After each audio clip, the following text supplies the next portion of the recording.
the Affordable Care Act tax credits. Time has run out.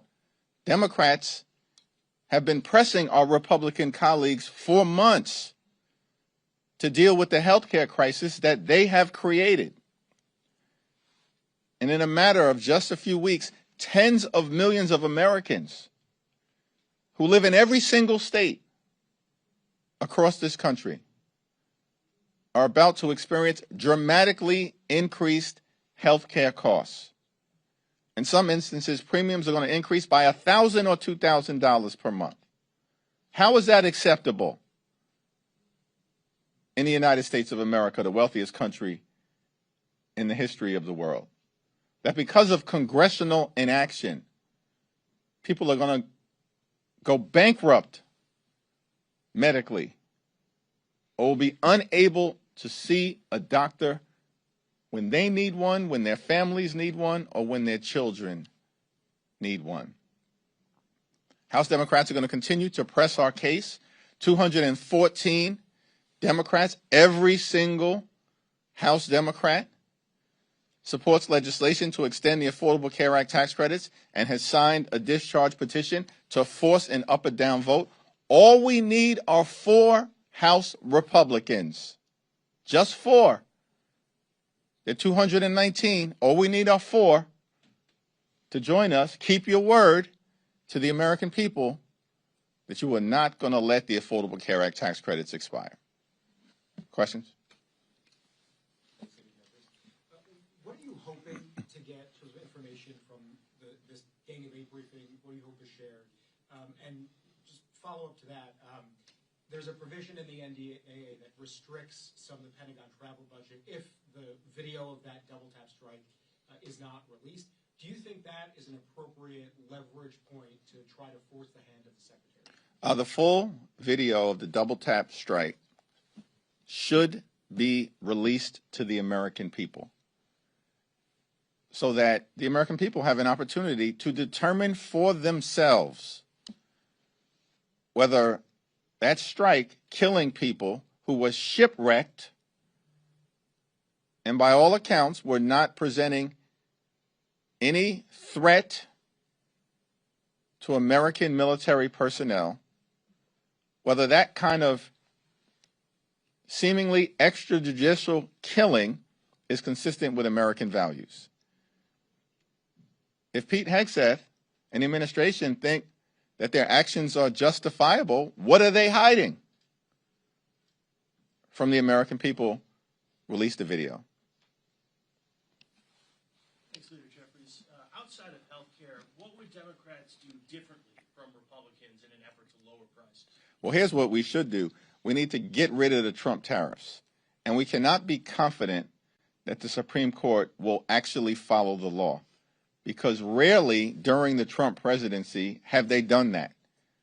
Instead, they've just bent the knee to Donald Trump and his extreme agenda over and over and over again, notwithstanding the fact that lower courts and judges appointed by Democratic and Republican presidents have consistently tried to rein in Donald Trump's extremism, only to have the Supreme Court reverse course, as they just did in supporting a racially gerrymandered map in Texas. So what House Democrats will do immediately to try to drive down costs is to eradicate the Trump tariffs as they've currently been put into place. Why? Because everybody knows the Trump tariffs have increased costs on everyday Americans by thousands of dollars a year on grocery items and on goods that are needed to live a comfortable, quality life in America. So we can start there as it relates to dealing with the high cost of living in the United States of America. The other thing that House Democrats are committed to do is driving down housing costs.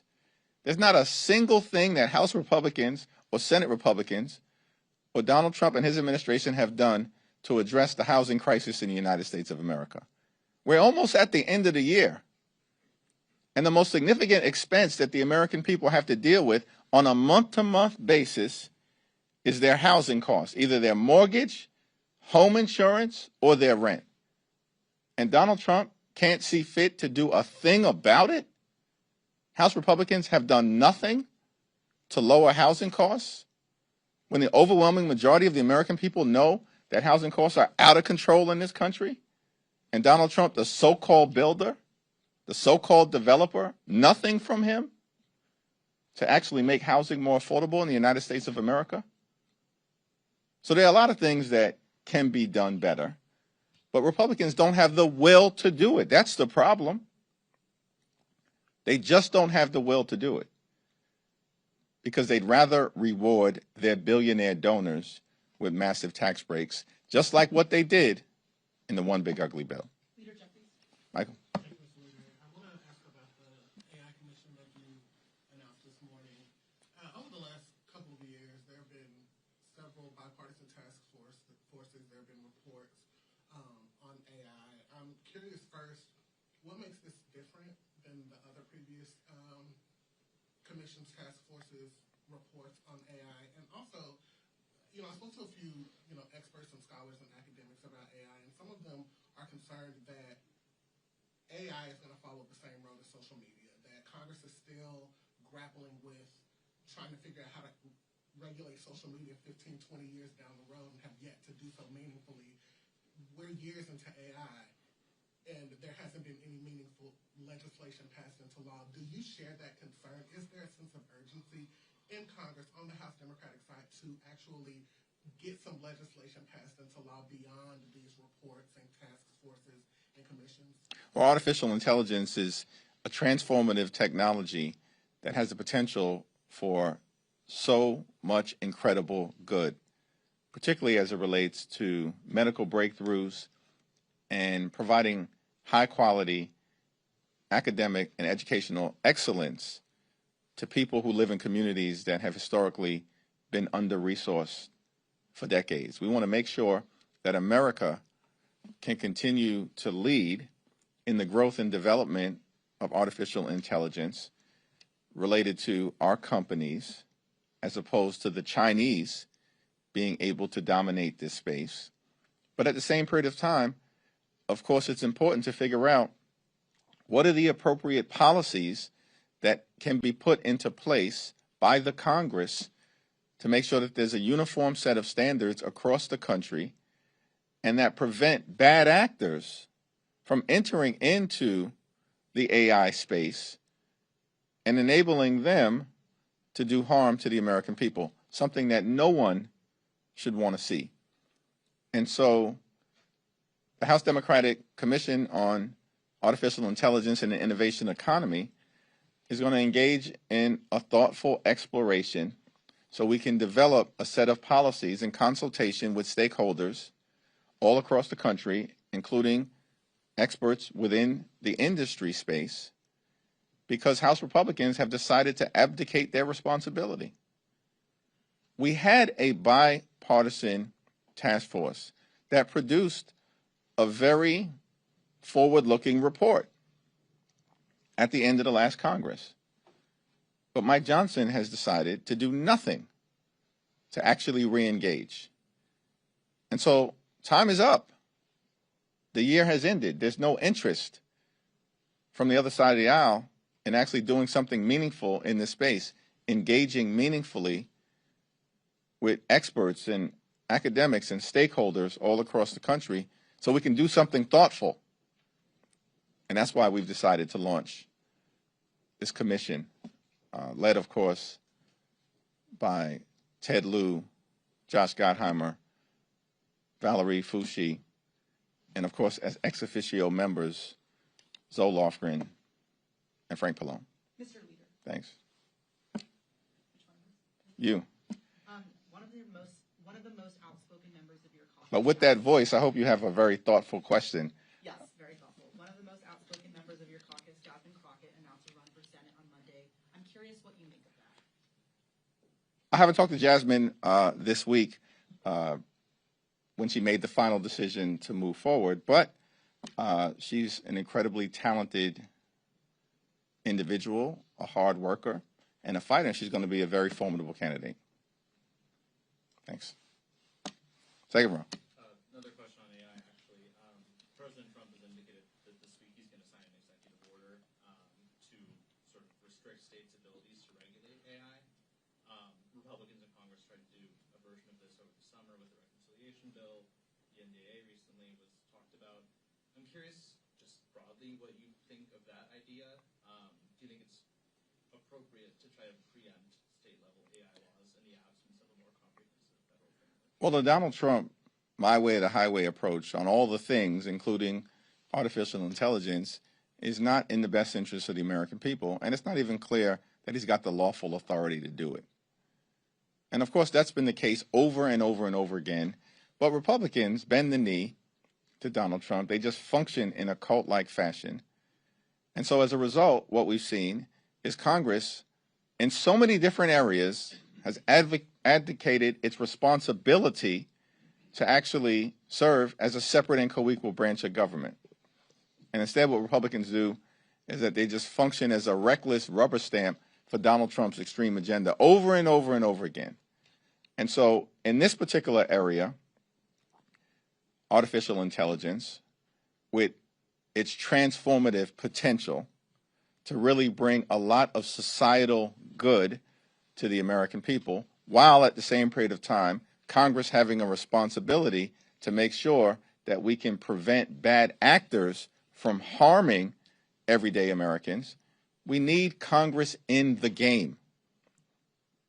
And on the House Republican side, they refuse to do anything thoughtful, common sense, or bipartisan. And that really is the reason why we've launched this House Democratic Commission. Thanks. On ACA subsidies, we know you want a 3-year clean extension, but there is another plan out there introduced this morning by Brian Fitzpatrick, Eric Golden, others, bipartisan. It's a 2-year with some eligibility limits. Is that something that you could support? And secondly, Mr. Fitzpatrick says he's got a discharge petition he's ready to unveil on that bill. Would you sign that discharge petition if yours remains at 2 votes? There's one discharge petition that I'm committed to at the moment, and that's the 3-year extension of the Affordable Care Act tax credits, which currently has 214 members of Congress on it. So all we need are 4 Republicans to join us. I haven't had an opportunity to review the legislation being put forth by Representative Fitzpatrick and Representative Golden. Of course, I'll take a look at it to see if there's anything meaningful there as it relates to a path to getting something done. But many of my Republican colleagues talk a lot, but they don't produce anything. And we saw this consistently during the One Big Ugly Bill debate. These very same Republicans, in many instances, were the ones who were saying under no circumstances were they going to cut Medicaid.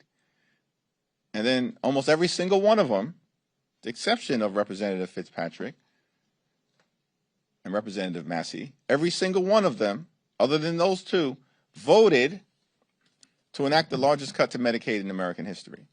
And in the same bill, they ripped $186 billion away from SNAP.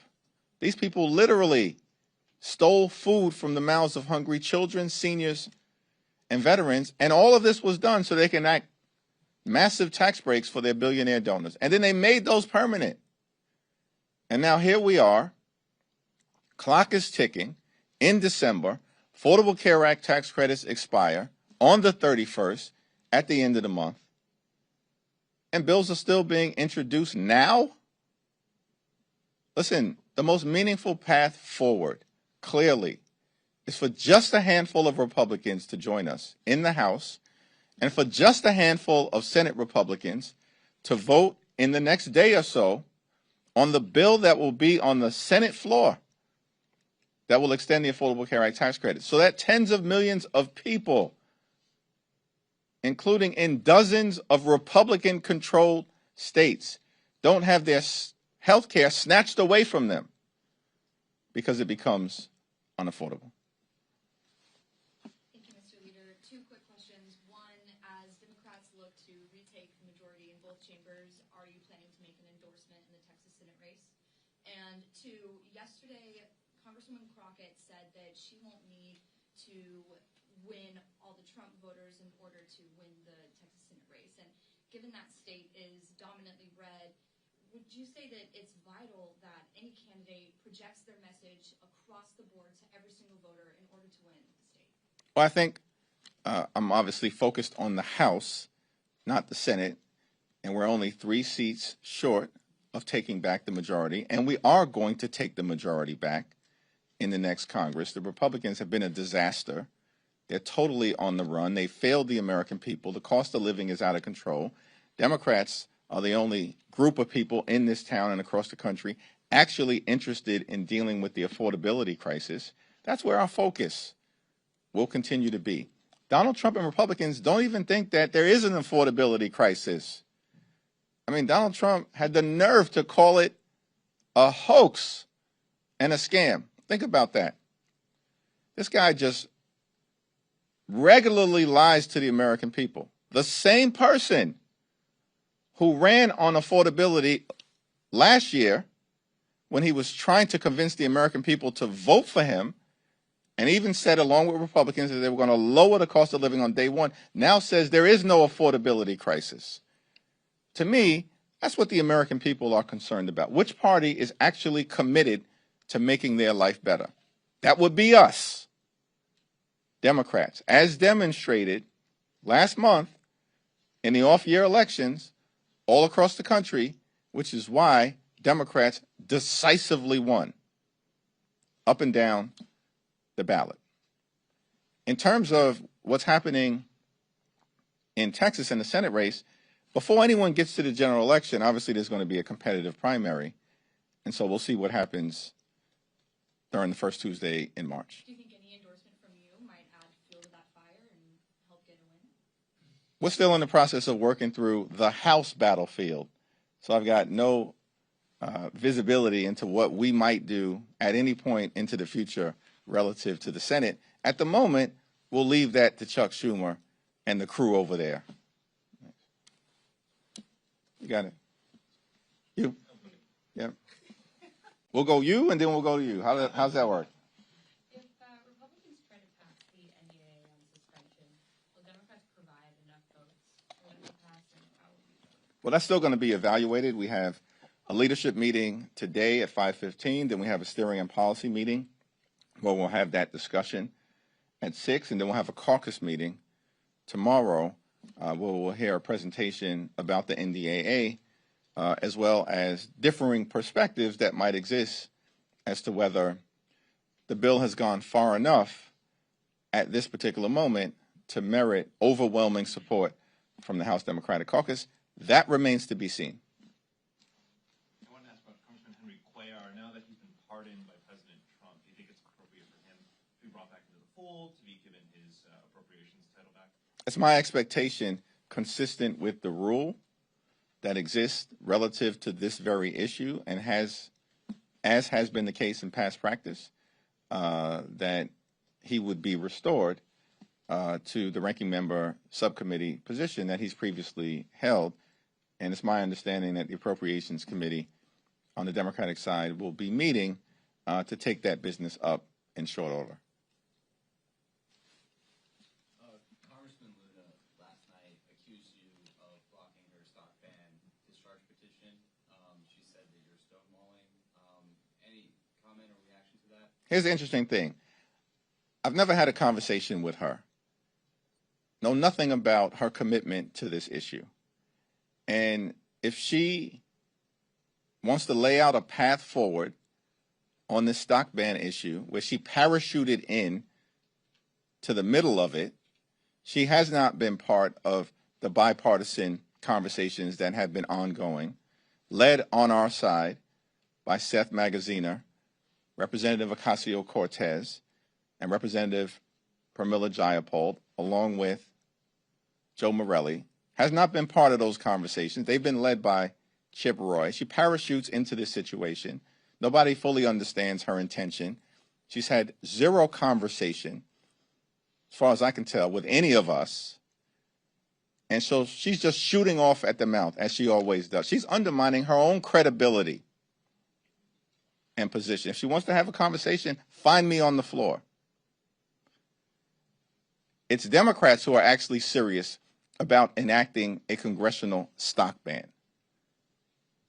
And we're committed to using every tool available to make sure that this happens. Why doesn't Representative Anna Paulina Luna go talk to the Deputy Speaker, Mike Johnson?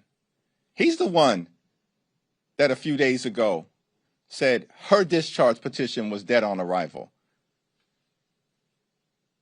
See, when she runs off at the mouth, she loses all credibility.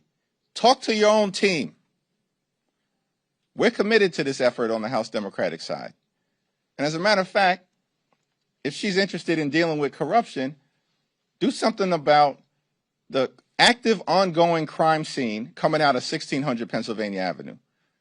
The most corrupt administration in American history, and it's not even close. And we don't hear a peep from her or any of her colleagues about even extending the stock ban to the executive branch, to Donald Trump, to J.D. Vance, or perhaps even to the Supreme Court. So we're committed to this issue as Democrats. We want to make it happen.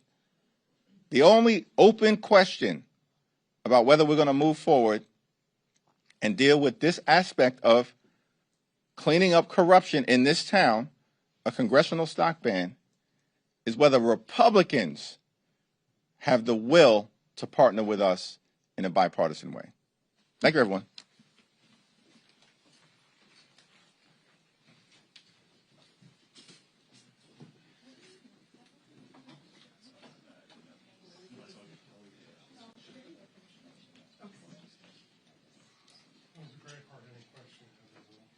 Billy's not calling on you, huh?